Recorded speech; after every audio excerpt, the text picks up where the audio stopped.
था, पूछ रहे थे कि आपने कहा था कि मदर नेचर कभी अपने बच्चों को मतलब ऐसे उनकी मतलब प्रोवाइड कराती है भोजन उनके लिए, कभी भोजन से वो हम्म। कभी नहीं होती है हम्म। ना।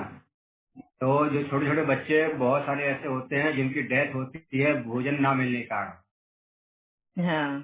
तो उसको मदर नेचर उनको भोजन क्यों प्रोवाइड नहीं करा पाती। ये थ्योरी, ये जो लीगल, ये जो मीन्स आपका क्वेश्चन ये है कि अगर सबका दाना पानी लिखा हुआ है जी जी एंड जी। कुदरत अगर सभी के लिए दाना पानी नियुक्त किया हुआ है कि उनको भूखा नहीं सोना पड़ेगा, तो हाँ क्यों इतने बच्चे माल न्यूट्रिशन से मरते हैं। जैसे फॉर एग्जांपल अफ्रीका में ले लो, इतना सूखा पड़ जाता है उधर, वहाँ के बच्चे हाँ भूखमरी की वजह से मरते हैं। इवन इंडिया में भी भूखमरी की वजह से मरते हैं बहुत बच्चे। तो आपका यही प्रश्न है, तो वो क्यों मरते हैं भूखमरी की वजह से, अगर कुदरत ने हाँ ये जिम्मा उठाया है कि कोई भी भूखा नहीं सोएगा, है ना। जी तो जी। ये तो कुदरती लॉजिकल, नियम। जी जी, हाँ लॉजिकली हाँ आपने जी। जो बात कही थी ना। जी हाँ, तो वही लॉजिकली ही कुदरती नियम है ये। ठीक है। अभी जैसे एक माँ होती है, उसके घर में अगर समझो 5-6 बच्चों को उसने एक जन्म दिया है, वो 5-6 बच्चों की माँ है। माता और पिता ये देखते हैं कि सब बच्चों को खाना पीना सब समय पे मिले, वो उतनी मेहनत करते हैं। और क्योंकि उन्होंने वो जन्म दिया है बच्चों को, कि उनकी रिस्पॉन्सिबिलिटी होती है कि बच्चों को खाना वक्त पे मिले। नहीं कुछ दे पाए मगर भूखा नहीं सुलाए वो अपने बच्चों को। माता और पिता इतना ध्यान रखते हैं करने का, मगर क्या होता है, क्या हो पाता है इतना। माँ खाना बनाकर दे भी देगी, डाइनिंग टेबल पे लाके रख भी देगी, मगर अगर बच्चा बीमार है, हाँ, उसके मुंह में छाले आ गए हो, वो खा ही नहीं सकता है, तो फिर क्या करेगी माँ। उसके हिस्से का तो दिया हुआ है खाना, मगर उस बच्चे के मुंह में छाले आ गए हैं क्योंकि उसने ऐसी उटपटांग चीज खा ली हो, या कुछ उसको ऐसी बीमारी आ गई हो जिस वजह से वो खाना नहीं खा सकता। अब उसको भूखा रहना ही है, तो इसमें माँ का दोष है नहीं। माँ ने अपनी जिम्मेदारी निभाई, पिता ने भी अपनी जिम्मेदारी निभाई, मगर उस बच्चे के कर्म ने उसको खाने नहीं दिया। ऐसे ही ये जो बच्चे हैं जो माल न्यूट्रिशन की वजह से या खाना नहीं खाने की वजह से मर रहे हैं ना, तो वो उनके अपने कर्मों की वजह से। जब उन्हें बहुत खाना था तो उन्होंने इतना उसका नुकसान पहुंचाया है।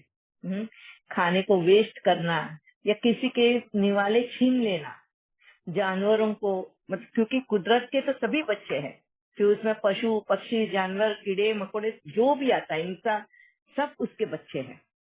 अगर एक बच्चा दूसरे बच्चे के लिए हाँ जानलेवा साबित होता है, तो उसने अपने वैसे कर्म बना लिए। अब अगला जन्म जब तक कि उसको उसकी वैल्यू ना समझे, उस चीज की वैल्यू ना समझे, उसने अपने लिए कब्र खोद दी है।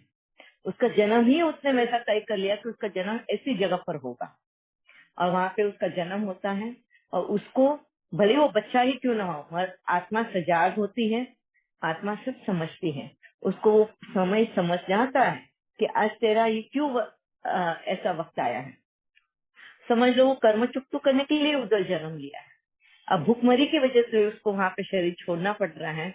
और जो उसे पहले जन्म में जो खराबा किया है वो उसका कर्म चुकतू कर लिया उधर, और फिर नया शरीर उसको मिलेगा जहाँ पर उसको अब समझ आइए कि उसको वो मिस्टेक वापस रिपीट नहीं करनी। तो इंसान या कोई भी जीवात्मा अपने कर्मों का हिसाब चुकतू कर रहा होता है। नहीं तो कुदरत ने तो दोनों हाथ खोल के छोड़ा हुआ है ना। जैसे हम माता पिता अपने बच्चों के लिए सब कुछ करते हैं, मगर हर बच्चा अपने कर्म अनुसार ही उसका लाभ उठा सकता है। ठीक है। नहीं, ये बात तो आप बिल्कुल सही है। तो बात वो आ जाती है वो लॉजिक की कि मदर नेचर जो है हर एक के लिए खाना प्रोवाइड करती है बगैर तो किया प्रोवाइड नहीं किया। नहीं, देखिए आप मुझे पूरी बात तो कहने दीजिए पहले। अच्छा। कर्मों की फिलॉसफी तो सबके ऊपर लागू होती है, वो एक अलग मैटर है, वो सब वो मतलब चीज है। लेकिन ये जो लॉजिक आपने बताया था 2-3 दिन से, ये बात कही थी कि मदर नेचर किसी को भूखा नहीं मारती है, मतलब उसको उसके डेथ बगैर भोजन के नहीं हो सकती है। इसके ऊपर हमने क्वेश्चन मतलब ऑब्जेक्शन किया, क्वेश्चन क्रिएट किया। बाकी कर्म फिलॉसफी तो सब एक्सेप्टेड है।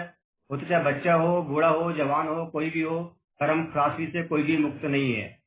वो ठीक है, वो सही है।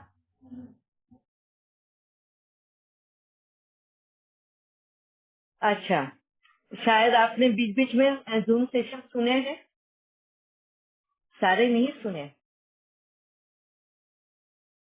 क्योंकि ये जूम सेशन जो चल रहा है ना, हम सिर्फ मदर नेचर पे डिस्कस नहीं कर रहे हैं, हम डिस्कस कर रहे हैं law of nature, law of Karma and law of time. ये तीनों एक साथ में एक आत्मा के जीवन की जर्नी में चलता है ना। सिर्फ अकेला लॉ ऑफ नेचर नहीं चलता, उसके साथ में उसके कर्म, और किस वक्त कौन सा कर्म का फल मिलेगा ये लॉ ऑफ टाइम तय करता है। तो उसी हिसाब से हमने ये जूम सेशन लिया है। आपने बीच से ही शायद एक पार्ट सुना है और उसको लेके वो क्वेश्चन किया, और उसी के आधार पर मैंने law of nature, law of Karma and law of time के हिसाब से आपको आंसर दिया।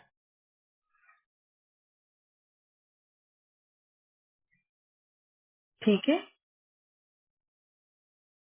ठीक है, सही है।